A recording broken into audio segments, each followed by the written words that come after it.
രാവിലെയും വൈകുന്നേരവും മുഅ്മിനീങ്ങൾ ഓതൽ സുന്നത്തുള്ള ഒരായത്താണിത്. എന്നും ചിന്തിച്ചുകൊണ്ട് ഓതേണ്ട ഒരായത്താണ്.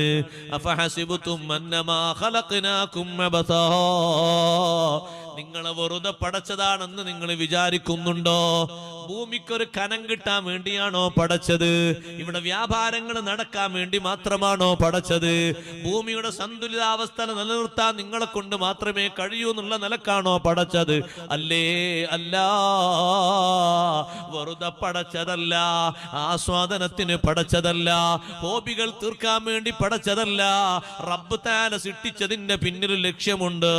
അള്ളാഹുവിനും അള്ളാഹുവിന്റെ റസൂലിനും വിധേയപ്പെട്ട് കഴിയാനാണ്, അങ്ങനെ വിജയം വരിക്കാനാണ്. വമൻ യുതിഇല്ലാഹ വറസൂലഹു വയഖ്ശല്ലാഹ വയത്തഖിഹി ഫഉലൈക ഹുമുൽ ഫായിസൂൻ,